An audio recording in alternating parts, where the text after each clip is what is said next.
Hey, this is Maggie from Juma, and today I'm going to show you how to use our built-in prompt builder inside the Juma platform. This is our own AI tool that helps you write better prompts. Here's the problem it solves. You sit down to write a prompt and you're starting at a blank page. You're not sure how to start. Or you write something but it's not structured well and the AI response isn't great. Prompt Builder fixes that. It helps you create structured, high-quality prompts that will get you consistent results. To access the Prompt Builder, open the side panel over here and click on the Prompt Builder tool, or just click on the Prompt Builder icon over here. Now what you need to do is to describe what you want to accomplish in just a couple of words or sentences. For the best results, use verbs like create, translate, draft, and so on. I'm going to write, create an article about AI for marketers. Now I'm going to click on continue, and now the prompt builder will generate a couple of follow-up questions.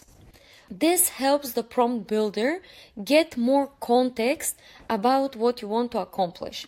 All of the questions are optional, and you can also add more questions if you want to.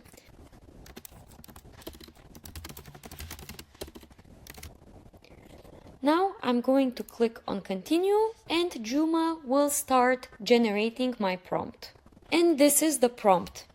It usually includes a persona, context, and a specific task. This is according to best prompting practices. If I want to tweak it, I can edit it right there. Now, I can copy this immediately, or I can save it inside my prompt library and reuse it. If I save it, I can move it to a specific folder and basically share with my whole team. A few tips.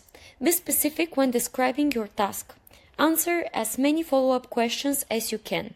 Save the prompts that work well and organize them into shared folders so that they're easy to find later and so that your team can also reuse them.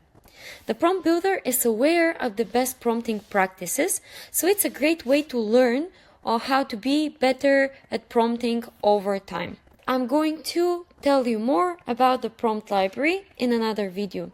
Thank you so much for watching, and see you in the other one.